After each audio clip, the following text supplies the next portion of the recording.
Olá, sejam bem-vindos e bem-vindas aí mais uma vez, sendo que agora nós vamos conversar sobre as questões de prova e que realizamos ao longo da semana passada e um dia da semana retrasada, né, pessoal? Então, assim, eu coloquei como nomenclatura aí de título resolução de questões de prova e debates, porque o vídeo é aberto aqui no canal, pessoas que estão se preparando para concurso acompanham, algumas pessoas da comunidade já me solicitaram material, eu já enviei material, então fica aberto para as pessoas que estão se preparando aí para concurso, exame de ordem, e vocês que são meus alunos aí da faculdade, a gente tem, nós que temos encontros aí semanais, então eu coloquei a questão aí aberta e vamos debater para que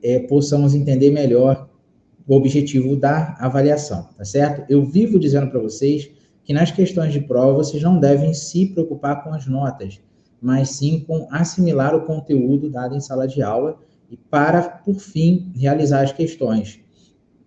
Vocês vão perceber, ao longo dessa correção também, que tudo estava de acordo como nós conversamos na aula de revisão, e tudo foi ministrado, o conteúdo todo foi ministrado em sala de aula de maneira simples e bem objetiva, apesar de eu ficar repetindo sempre a mesma coisa para fazer com que vocês assimilem o conteúdo. Tá? Peço a vocês que não estão inscritos no canal que se inscrevam, por favor, para que o próprio YouTube reconheça que esse canal tenha conteúdo, que tem conteúdo importante, tá? E que ajude também outras pessoas de outras faculdades que estejam fazendo Direito Processual Civil 1, para que possam acompanhar esse conteúdo também, assimilar e construir, né, essa maturidade jurídica acadêmica. Então, vamos lá, pessoal. A prova de Direito Processual Civil 1, ela veio com quatro provas diferentes. Essas provas diferentes, elas vieram com opções alternadas, tá? Devido a sala ser um pouco pequena, uma quantidade de gente, uma quantidade grande de alunos, eu tive que fazer essa diversificação. Mas não fugiu nada do tema, nós vamos debater aqui. Devido à quantidade de turmas que eu tenho esse ano, pode haver que a correção saia de uma maneira equivocada. Então, quando vocês receberem as suas provas aí durante a semana, falem comigo se tiverem alguma dúvida ou se tiver alguma correção errada, que pode acontecer de sair algum erro, tá? Ninguém é perfeito, ainda mais agora com mais de 300 correções de provas e trabalho que eu ainda não vi de todas as turmas. Eu não consegui ter tempo para isso. Então, vamos embora, galerinha. Vamos aí conversar sobre a nossa avaliação. A primeira questão, ela falou assim, ó, podemos identificar o princípio do acesso à justiça e inafastabilidade da jurisdição no artigo 5º da Constituição da República Federativa do Brasil de 1988, no inciso, e aí foi como eu disse para vocês preferem as provas com consulta ou sem consulta? A prova sem consulta é simples. É o conteúdo que nós demos em sala de aula, mais a letra fria da lei. Então tá lá. Princípio do acesso à justiça. Artigo 5º da Constituição, inciso 35, que é a resposta correta, eu coloquei lá embaixo, ó, letra A. Veja a redação do artigo 5º da Constituição, material da aula de revisão, aula 1, PDF, página 3. Esse documento que eu estou passando para vocês aqui na imagem é um PDF, eu vou enviar também para vocês no grupo. E aí, quem não fizer parte do grupo, mas fizer parte da comunidade, ou quem não fizer parte da nossa comunidade, quiser aderir ao material, é só enviar a mensagem para o suporte, que eu vou colocar aqui na descrição do vídeo, e aí o suporte vai enviar para você o material completo, e aí você poder treinar, caso esteja fazendo concurso, porque essas questões são questões que eu criei e também tem questões de exame de ordem. Eu não estou identificando as questões aqui, mas tem questões de exame de ordem. Então, vamos lá, pessoal. Por que a resposta A é a resposta correta? Inciso 35 do artigo 5º. A lei não excluirá da apreciação do Poder Judiciário lesão ou grave ameaça ao direito. Vou descer aqui. Artigo 5º. Todos são iguais perante a lei. Inciso 35. A lei não excluirá a apreciação do Poder Judiciário lesão ou ameaça ao direito. Então, é a cópia integral, é a cópia fiel do artigo 5º, inciso 35, que é a nossa opção A. A opção D não pode ser, porque eu criei a opção B, eu botei inciso 25, todos são iguais perante a lei e terão direito ao acesso à justiça, não existe esse dispositivo. Inciso 33, é garantido acesso à justiça a todos, sem distinção de cor, raça ou credo religioso, também não existe esse dispositivo, eu criei. Inciso 20, após superadas todas as instâncias administrativas, não haverá impedimento quanto ao acesso à justiça. Esse inciso também não existe, eu criei, mas muitos alunos marcaram a letra D, por quê? Porque eu expliquei sobre a inafastabilidade da jurisdição no meu lado direito do quadro, lado esquerdo dos alunos, falando o seguinte: não adianta você ter uma matéria específica em mãos para tratar sem esgotar todas as instâncias administrativas e assim for diretamente ajuizada uma ação na justiça comum, tá? Por quê? Falando de direito desportivo, o artigo 217 da Constituição Federal diz que tem que haver tratamento diferenciado ao desporto. Então, esse tratamento diferenciado ao desporto já permite a criação dos tribunais. E superadas as instâncias administrativas do Tribunal de Justiça Desportiva, e assim permanecendo algum tipo de violação constitucional, aí sim eu posso acessar a justiça comum. Então, não existe esse dispositivo, artigo 5º, inciso 20, com essa descrição, após superar todas as instâncias administrativas. Isso é uma criação que nós tivemos a partir do artigo 217 da Constituição Federal. A mesma coisa nós falamos de processos licitatórios. Por quê? Na Lei 8.666 de 93, ela trata de todo um procedimento administrativo no processo licitatório. E dentro do processo licitatório, nós temos instâncias recursais, que são os recursos administrativos, recursos hierárquicos, inclusive, caso necessário, uma interposição de recurso de representação no Tribunal de Contas do Estado ou até mesmo no Tribunal de Contas da União, para tratar de alguma violação constitucional dentro de um processo licitatório, tá? Então, isso nós estamos falando de procedimentos administrativos. A Lei 8.666 de 93, que trata sobre licitações, fala das formas de recursos que tem dentro da licitação, tá? Isso é que a nova lei de licitações ainda não entrou em vigor, a 14.133 de 2021, tá certo? Então, se tiver alguma dúvida, nós vamos sanar essas dúvidas na aula presencial. Esse material vai ser postado ainda hoje no canal do YouTube, vou encaminhar para a comunidade, vou encaminhar para o grupo de Direito Processual Civil 1. Beleza? Então, vamos passar aí para a questão 2. Lembrando, tá, gente? Por favor, lembrando, eu identifiquei aqui em cima, resposta letra A, veja a redação do artigo 5º, nós colocamos o artigo 5º embaixo, e veja também o PDF 3, a página 3 da aula de revisão, que é a aula 7. No PDF da página 3, nós vamos ter lá escrito bonitinho, princípio do acesso à justiça / inafastabilidade da jurisdição. E embaixo vai estar o copia e cola do artigo 5º. Então, tudo está no material, tá? Questão 2. Sobre a aplicação de normas processuais, é correto afirmar que a resposta correta é a letra D. Veja a redação do artigo 14, material da aula de revisão da aula 2, PDF, página 9. Por que a resposta é a letra D? Nós vamos ler agora, eu coloquei uma observação ali embaixo, ler com os alunos o artigo 13, 14 e 15. Então, o artigo 13, 14 e 15 do CPC está aqui. Do meu lado, nós vamos ler juntos e vamos entender o porquê a resposta da questão 2 é a letra D, tá? Opção A. Jurisdição civil será regida pelas normas processuais brasileiras, sem exceção? Não. Na ausência de normas que regulem processos administrativos, licitatórios e desportivos, as disposições deste código lhes serão aplicadas supletivas e subsidiariamente. A jurisdição civil é exercida pelos juízes, advogados, promotores e defensores em todo o território nacional, conforme disposto nesse código. Não. A norma processual não retroagirá e será aplicável imediatamente aos processos em curso, respeitando os atos processuais praticados e as situações jurídicas consolidadas sobre a vigência da norma revogada. Então, eu estou aqui com o artigo 13, eu vou ler para vocês.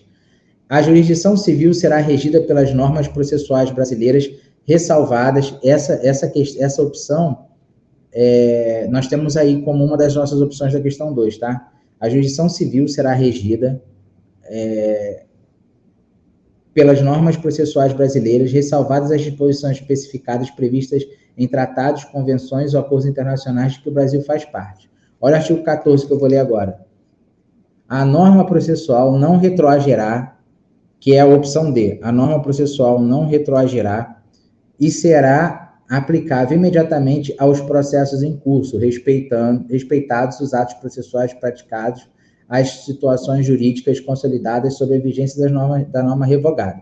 Então, o artigo 14, o caput do artigo 14, é a nossa resposta da letra D, tá? A letra B é o artigo 15, só que o artigo 15 diz o seguinte, vocês acompanhem enquanto eu estou falando, tá? A letra B está dizendo lá, na ausência de normas que regulem processos administrativos, aí agora eu vou para o artigo 5º, na ausência de normas que regulem processos eleitorais, então já mudei aí, trabalhistas ou administrativos, na nossa opção B está lá, processos administrativos, licitatórios e desportivos, não tem aqui desportivos, então essa opção está errada, tá bom? Então é só pegar os artigos 13, 14 e 15, que nós vamos identificar que a nossa resposta correta é a letra D de dado, da questão 2, beleza? E aqui eu destaco para vocês o artigo 14, a gente acabou de ler aqui 13, 14 e 15. Vamos para a questão 3. Marque a opção que indica o princípio da jurisdição nacional. Olha que interessante, eu coloquei para vocês ali embaixo que a resposta correta é a letra C, efetividade, interesse e submissão. Galerinha, eu não vou ficar lendo tudo, porque esse material ele vai ficar extenso, são 12 páginas, eu vou ler para vocês aqui, a gente vai passar página por página, e eu vou dar só a dica, e aí depois vocês pesquisem, porque eu acho muito interessante, porque o objetivo aqui, como eu sempre falo em sala de aula, o objetivo é vocês aprenderem, não é tirar nota boa para passar de ano, tá? A nota ela vai vir, principalmente quando eu tiver o contato com vocês, pelo conhecimento que vocês absorveram, pelo estudo que vocês tiveram. E eu vi questões na prova de pessoas deixando as discursivas em branco. E as discursivas em branco não é uma boa situação para quem está sendo avaliado. O momento de demonstrar para o professor, principalmente para mim, nas minhas turmas, são as questões discursivas, que ali eu entendo que vocês estudaram, eu entendo as dúvidas, eu vejo os erros e a gente consegue recuperar isso ao longo do período, tá? Então, por isso que eu preciso que vocês tenham esse feedback comigo. Eu coloquei algumas mensagens em algumas respostas e assim, quando nós nos encontrarmos essa semana, nós vamos conversar sobre isso, vocês vão entender o objetivo dessa metodologia. Eu quero que vocês aprendam a matéria, assimilem o conteúdo.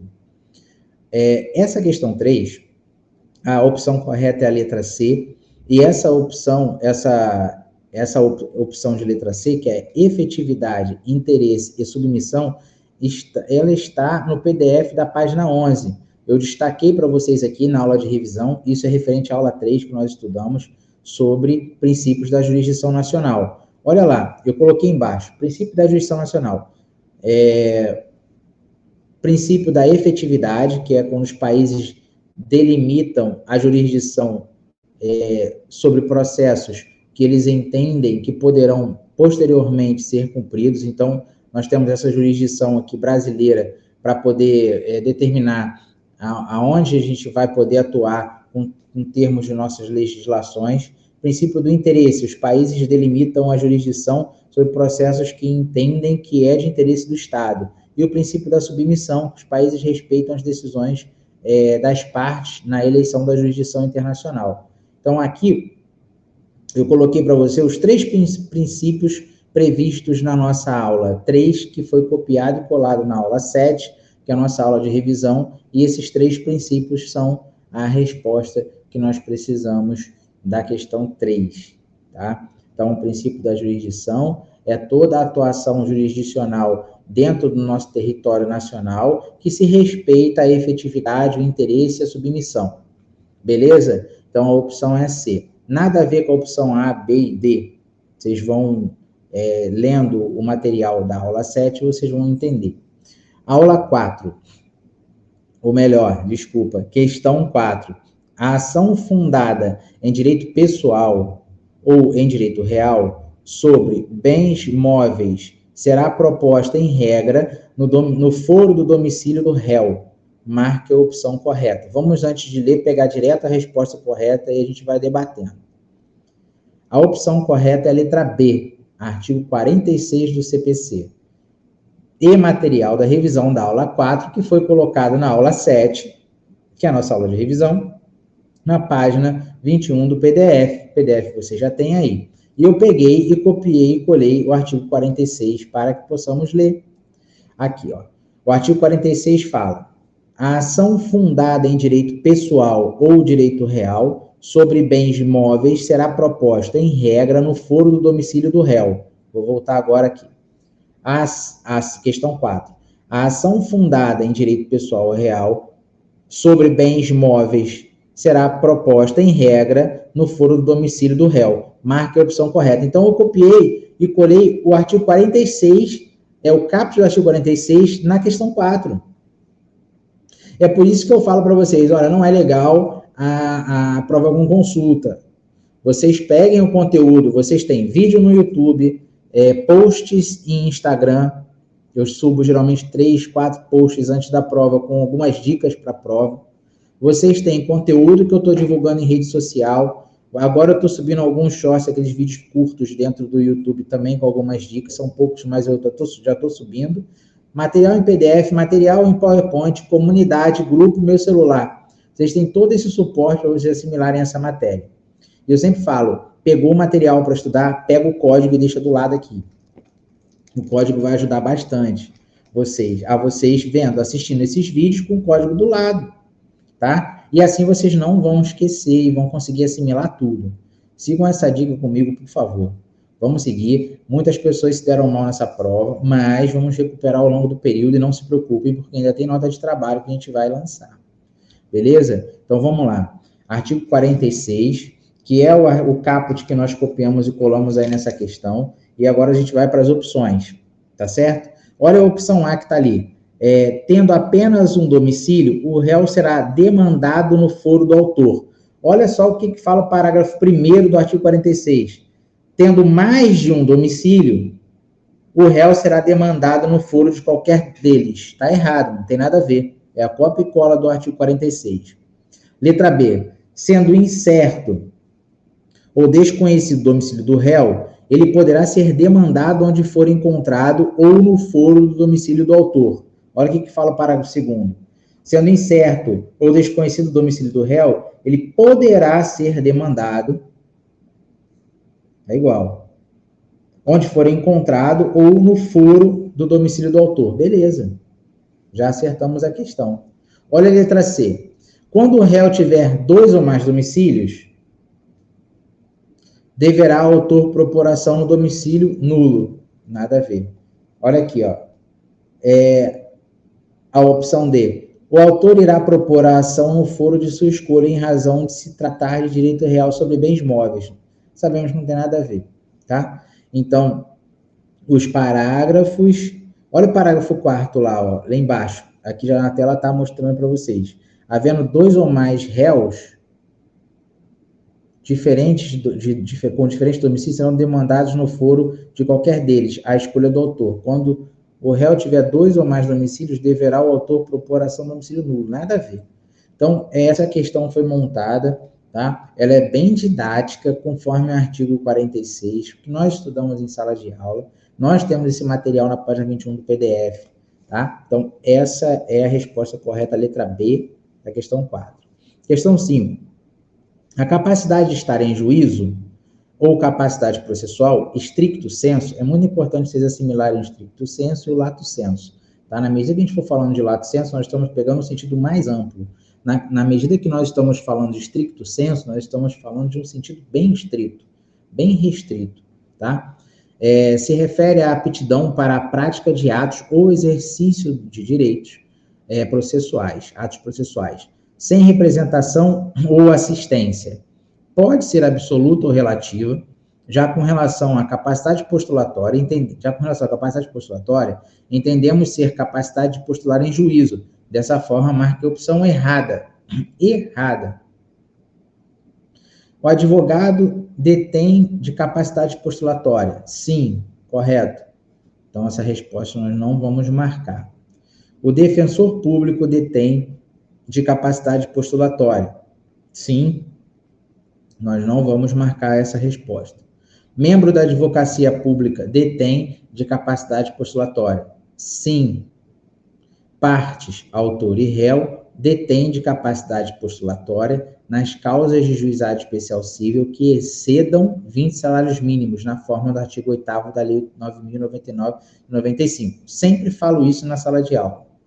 Causas de menor complexidade, de menor valor até 40 salários mínimos, juizado especial cível. Competência de juizado especial cível, tá? Obviamente que nós podemos optar por uma outra competência de justiça comum e colocar uma causa de baixo valor e de baixa complexidade, não tem problema nenhum. Mas a lei especial trata de casos especiais, então eu posso ajuizar uma ação até 40 salários mínimos. Até 20 salários mínimos, a parte pode demandar sozinha. O artigo 8º da Lei 9.099 diz isso. Não precisa de representante, de advogado ou de defensor público. Quando passa de 20 salários mínimos, aí sim, há necessidade de um profissional dotado de capacidade postulatória, defensor público ou advogado. Então, essa opção está errada, por isso que nós vamos marcar, porque é para marcar a opção errada, tá?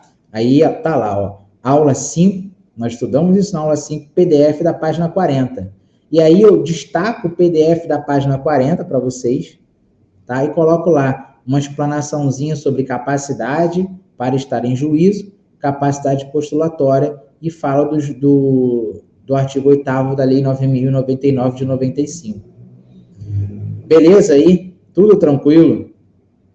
Vamos seguindo aí. Qualquer dúvida, mandem mensagem no WhatsApp, mandem mensagem aqui no canal do YouTube, perguntem para mim em sala de aula.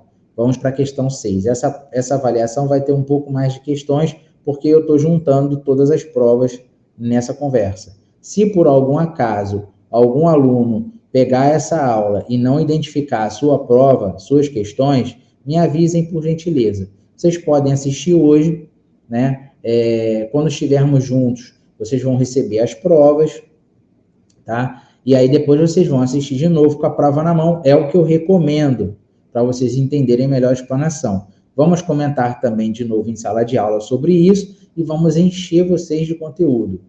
Questão 6. Sabemos que a sentença condenará o vencido a pagar honorários ao advogado vencedor e o juiz fixará percentual de no mínimo 10% e no máximo 20% sobre o valor da condenação, do proveito econômico obtido ou sobre o valor atualizado da causa, atendidos os requisitos abaixo. Marque a opção correta. Então, pessoal, nós sabemos aí que tanto a Defensoria Pública quanto o profissional liberal, que é o advogado, tem direito a receber honorários, tá? É previsto em lei, é previsto no CPC. E existem alguns requisitos, tá? Existem alguns requisitos que está previsto no Código de Processo Civil. Nós não vamos ficar lendo tudo agora, mas se vocês quiserem, nós vamos chegar em sala de aula e vamos explorar mais esses assuntos que nós debatemos em prova, para a gente poder comentar e vocês ficarem 100% dentro desse conteúdo, beleza? Então vamos lá. Estamos falando aí de condenação, estamos falando de honorários, mínimo 10%, máximo 20%. E aqui a gente pergunta sobre a opção correta. O grau e zelo do profissional, lugar da prestação de serviço, natureza e importância da causa, trabalho realizado pelo advogado e o tempo exigido para o seu serviço são requisitos? Essa opção é a correta. B. Independente do zelo profissional, cabe honorários contratuais. Não. O juiz avalia, os honorários contratuais não. O juiz avalia todos os requisitos para se condenar a parte contrária em honorários sucumbenciais. Essa opção B está falando de honorários contratuais, mas a nossa questão fala de honorários sucumbenciais. Se a pergunta fosse sobre contratos, ok, essa resposta seria correta, mas não é. O grau e o zelo do profissional não será critério. Mentira, é critério sim. Está previsto no artigo 85. Comprovada a importância da causa, já preenche todos os requisitos para a mensuração dos honorários. Também não. A opção correta é a letra A, conforme prevê o artigo 85 do CPC, parágrafo 2º. Eu destaquei para vocês. Além do artigo 85, nós temos a aula 7, que faz referência à aula 5, PDF da página 45 e 46. Vocês podem pegar o PDF da aula de revisão. Na página 45 e 46, vocês vão encontrar a resposta dessa questão. Tá? O artigo 85 fala: a sentença condenará o vencido a pagar honorários ao advogado vencedor. Parágrafo 2º. Os honorários serão fixados entre no mínimo 10% e no máximo 20%. Nós colocamos isso lá na pergunta. Né? Nossa pergunta é o artigo 85, caput, mais parágrafo 2º.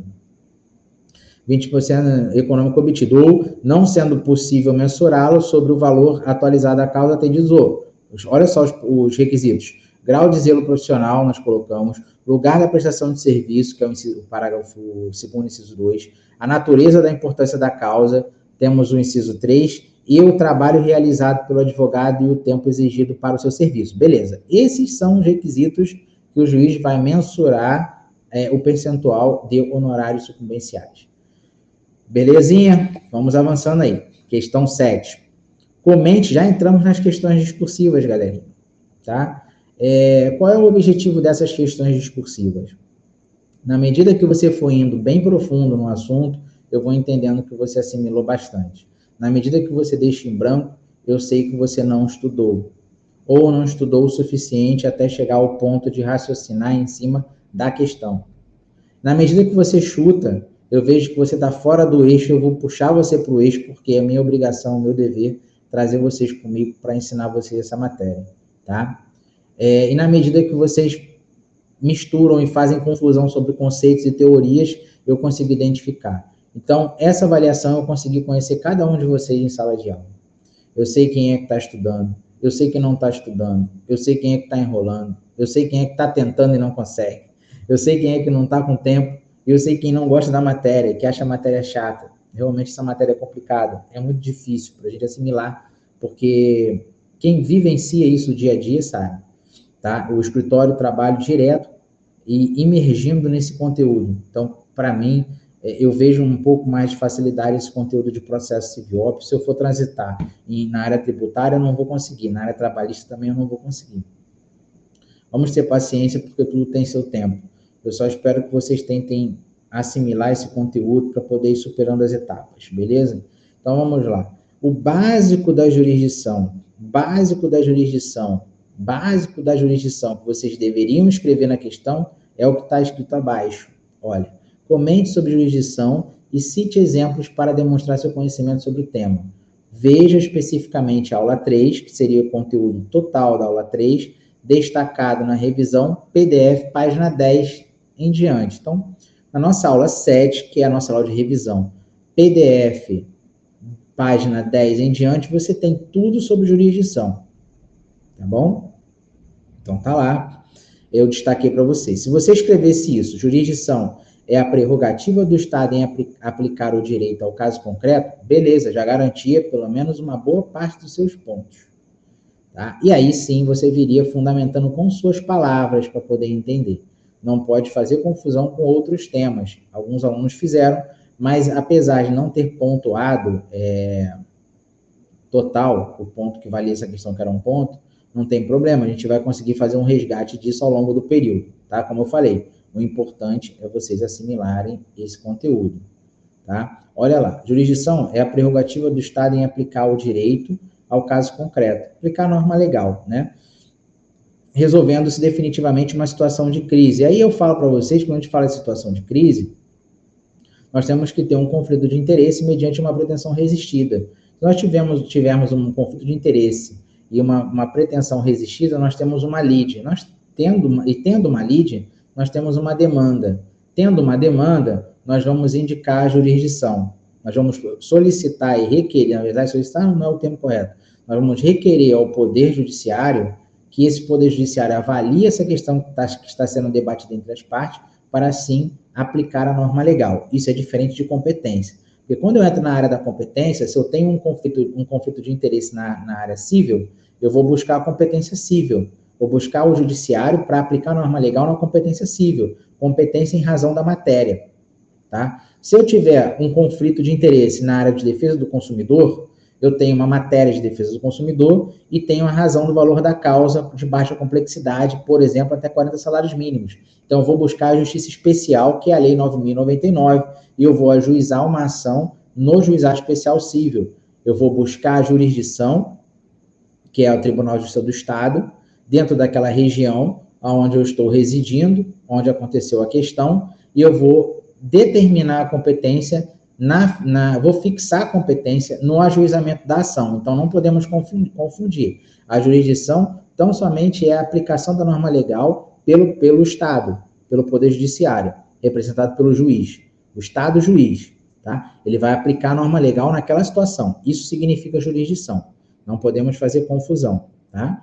Então, ali eu coloquei, partindo desse conceito, poderíamos citar diversas situações dadas em sala de aula. Por exemplo, princípio da inafastabilidade, princípio da territorialidade, princípio da jurisdição nacional e dentre outros. Eu vou falar agora um pouquinho do princípio da inafastabilidade. Por que eu falo do princípio da inafastabilidade? Porque ele está diretamente atrelado ao princípio do acesso à justiça. A justiça, ela é para todos, tá? Todos têm direito ao acesso à justiça. Não se pode obrigar alguém a pagar uma taxa judicial para ajuizar uma ação.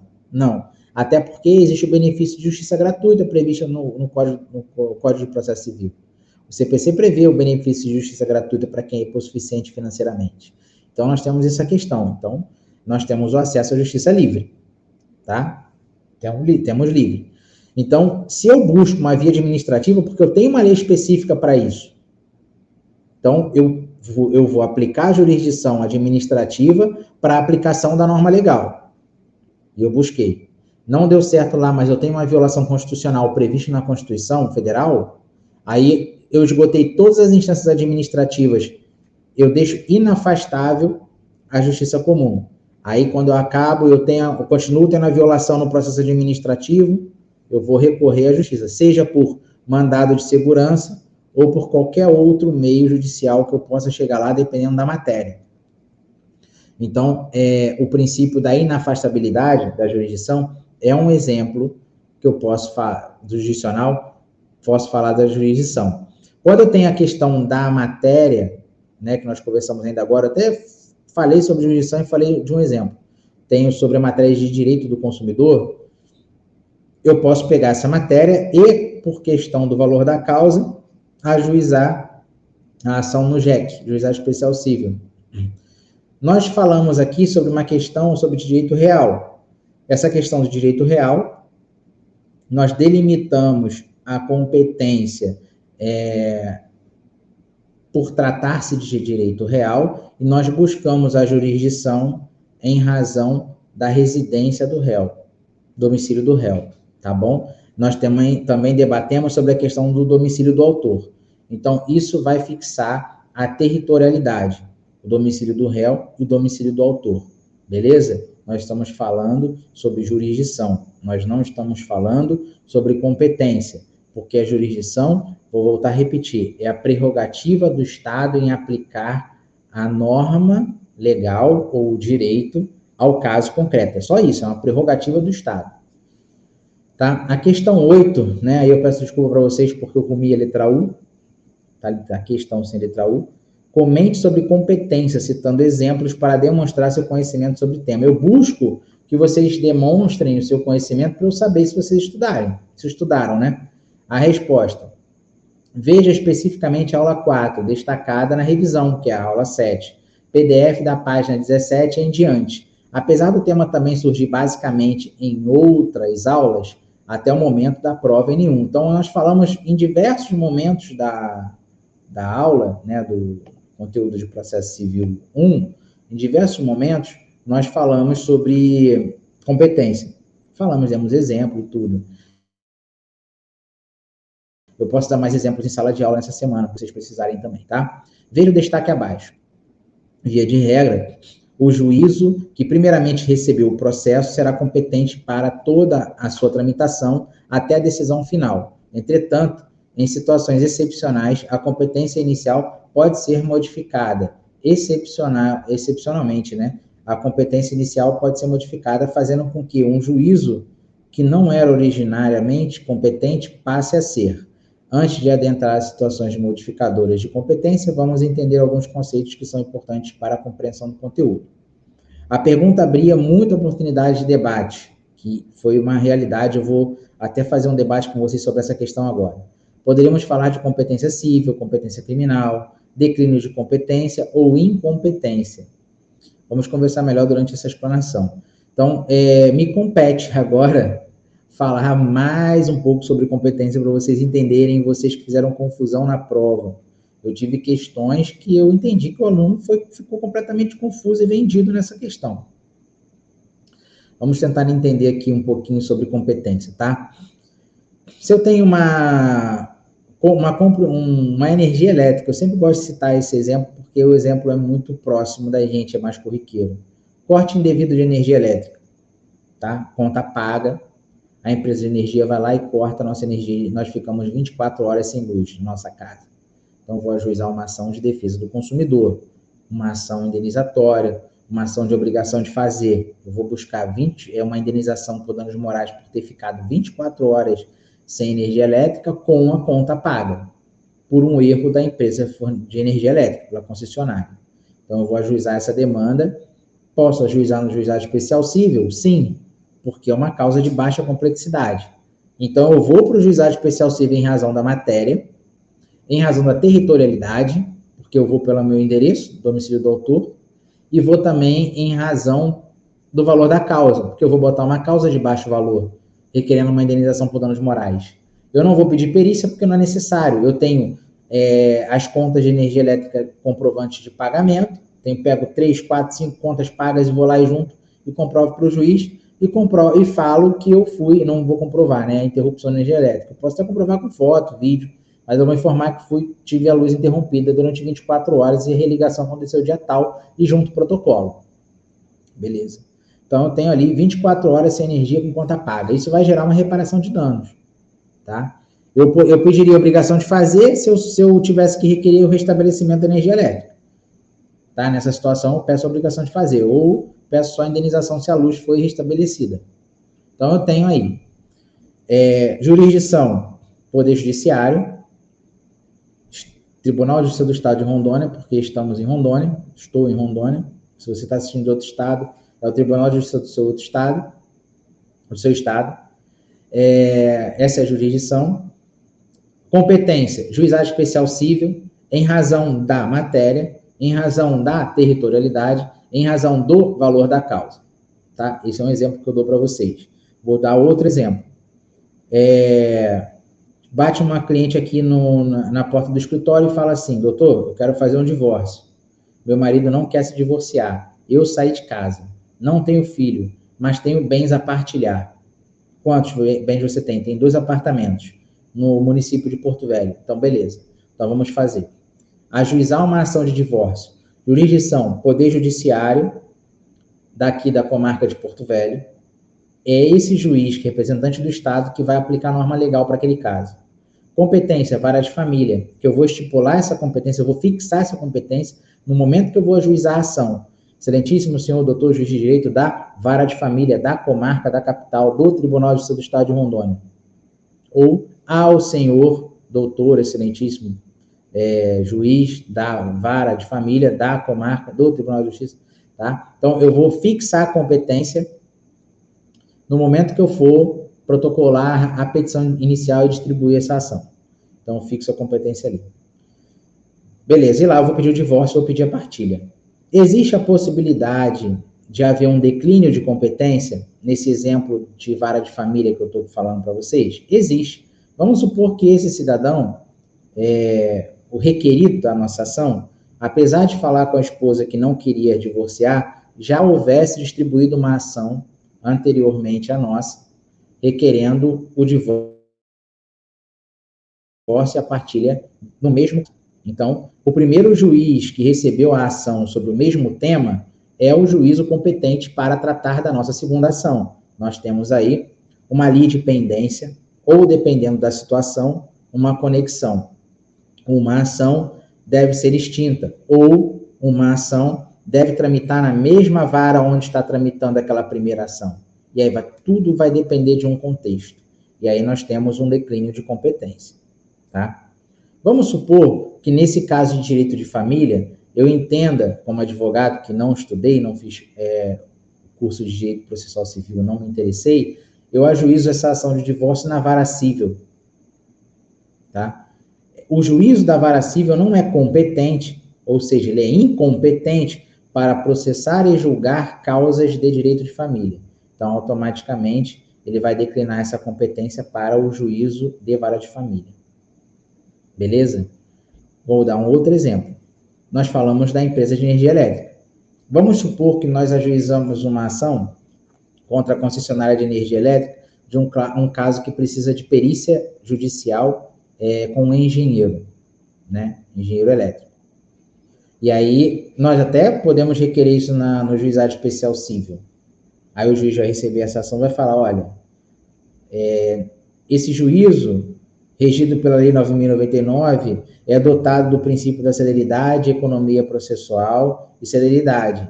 Este juizado não detém de autorização legal para processar em perícias, de engenharia elétrica, ou contábeis, ou qualquer que seja, porque isso trata-se de complexidade da causa. Então, se esse processo é complexo, o juizado especial civil é incompetente para processar e julgar essa causa. Por essa razão, julgo extinto o processo na forma do artigo, acho que é 51, da Lei 9.099 de 95. O juiz julga extinto o processo porque ele não é competente, ele não faz o declínio, ele julga extinto o processo. Acabou ali, tá? Espero que vocês tenham assimilado, tenham entendido a questão da competência. Nós esgotamos esse assunto. Qualquer dúvida, mandem mensagem, nós vamos voltar a falar sobre isso em sala de aula. A questão 7 é uma questão bem simples, tá? Que eu queria. Comente sobre carta rogatória e, se possível, compare com carta precatória, citando exemplos para demonstrar seu conhecimento sobre o tema. Vejam a aula da aula 3, que está dentro da aula 7, no PDF da página 16. O que é a carta rogatória? Parte-se do seguinte princípio, galerinha. O ato processual clássico de comunicação entre autoridades judiciárias. Palavras-chave, autoridade judiciária. Então, tá. É o ato processual clássico de comunicação entre autoridade judiciária estrangeira para fins de solicitação e cumprimento de conteúdo da mesma. Então, beleza. Aqui eu já tenho a minha definição de carta precatória e tenho a minha definição de carta rogatória. Se eu tenho comunicação entre autoridades judiciárias brasileiras e estrangeiras para cumprimento de algum mandado, eu tenho uma carta rogatória. Se eu tenho comunicação entre autoridades judiciárias nacionais, eu tenho uma carta precatória. Alguns alunos fizeram confusão, tá? Colocaram o contrário. Vocês precisam identificar isso. Se é internacional, é rogatória. Se é nacional, é precatória. Carta precatória é diferente de precatório, que é a ordem de pagamento. Não façam confusão, tá? A ordem de pagamento de precatório é a forma de pagamento que o Estado, a administração pública, melhor dizendo, tem para fazer ao contribuinte, ao cidadão, ao autor de uma ação. Quando se não tem o dinheiro em caixa, eles reservam um precatório, para também não causar dano ao erário público. Então, precatório é uma forma de pagamento, uma forma de ordem de pagamento para o cidadão que ajuizou uma ação contra a administração pública. Isso é diferente de carta precatória. Agora eu vou trazer um exemplo para vocês sobre carta precatória e rogatória. Se eu tenho, por exemplo, que eu estou na comarca de Porto Velho, eu preciso ouvir uma testemunha lá em Nova York. E essa testemunha está lá. Eu vou mandar essa carta rogatória para o juízo do Tribunal de Justiça de Nova York para ouvir, para intimar essa pessoa que está lá, num determinado bairro, para ser ouvido, tudo através de tradução juramentada, tá, senhores? Então, não pensem que isso é simples. e eles vão ouvir essa testemunha lá para mim, vai realizar um ato lá para mim. Eu posso fazer a mesma coisa, ouvir uma testemunha no Tribunal de Justiça do Estado de São Paulo. Então, cumprimentos e determinações de ordens judiciais vão para outras comarcas do Brasil, através de carta precatória, e para fora do país, através de carta rogatória. Não tem mistério. Beleza? Tem uma outra questão aí que eu repeti o número, mas tá valendo. Acho que aí é o 9. Comente sobre o princípio da ampla defesa e contraditório, citando exemplos para demonstrar seu conhecimento. Veja o material da aula 1, PDF, página 5 e 6, que é o PDF da aula 7, aula de revisão, material de revisão, tudo isso material de revisão. No material de revisão, vocês vão ter as aulas destacadas, tá bom? Então, o que vocês comentarem sobre o princípio do contraditório e ampla defesa, galerinha, em cima do artigo 5º, inciso 55 da Constituição, nós temos aí o princípio do contraditório e da ampla defesa. Essa é a última apresentação que nós temos para fechar nosso debate sobre correção de prova, estourando aí 46 minutos. Vou ler para vocês aqui. Aos litigantes em processo judicial ou administrativo e aos acusados, em geral, são assegurados o contraditório e ampla defesa, com os meios e recursos a elas inerentes.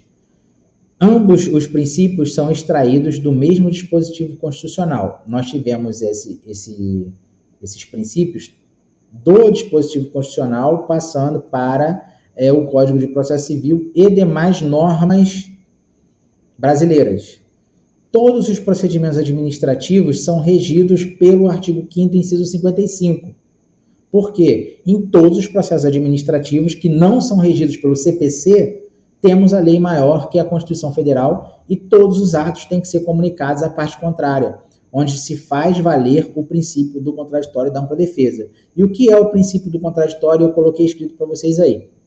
Assegura-se à parte o direito de tomar ciência. Contraditório é tomar ciência da existência de um processo para que essa pessoa possa participar da tramitação desse processo e assim tomar causa do que está acontecendo contra ela e fazer valer o seu direito de defesa, que é o princípio da ampla defesa. Então, após ser notificado ou comunicado sobre, ou intimado, ou citado sobre um processo judicial que existe contra ele, ele vai tomar conhecimento e a par de tudo, que é o contraditório, e assim, dentro do prazo legal, ele vai exercer o seu direito da ampla defesa, ele vai apresentar a sua defesa, explicando para o juiz que tudo aquilo que está sendo colocado contra ele não é verdade. E aí ele vai tentar convencer o juiz a julgar improcedente a ação, porque ele tem a razão e não a parte autora. Então, durante todos os atos processuais, o princípio do contraditório e da ampla defesa vão estar aparecendo, tá? Por exemplo, não basta só uma petição inicial, se referindo a uma contestação, não basta só falar de petição inicial e contestação. O que acontece aí, galera, é o seguinte: todos os atos processuais, está soltando fogos aqui. Eu não tenho como parar esse vídeo nesse momento. Vou voltar aqui. Todos os atos processuais são regidos pelo princípio do contraditório e da ampla defesa. Embargos de declaração são aqueles embargos previstos no Código de Processo Civil, no artigo 1022, que é para sanar vícios de omissão, contradição, obscuridade ou erro material. Sanando esses, quando os embargos são opostos contra uma decisão ou contra uma sentença, a parte contrária tem que receber a intimação desse ato processual, desse recurso, para apresentar seu contraditório, para apresentar a sua ampla defesa, sua manifestação contra aqueles embargos. Quanto há uma sentença e a parte vencida interpõe recurso de apelação, a parte contrária, que é a parte que venceu, será intimada para apresentar a sua contra-razões de apelação. E aí ele vai fazer valer o seu princípio da ampla defesa. Tá certo? Então, galerinha, isso acontece ao longo de um processo judicial. Isso acontece a todo momento, em todos os atos processuais. Não pode haver ato processual sem a parte contrária tomar ciência. Beleza? Então, ficamos por aí. Essa foi a nossa correção da prova. Espero que vocês tenham entendido e assimilado esse conteúdo, tá? E nos encontramos em breve. Qualquer dúvida, estou à disposição. Um abraço e até a próxima.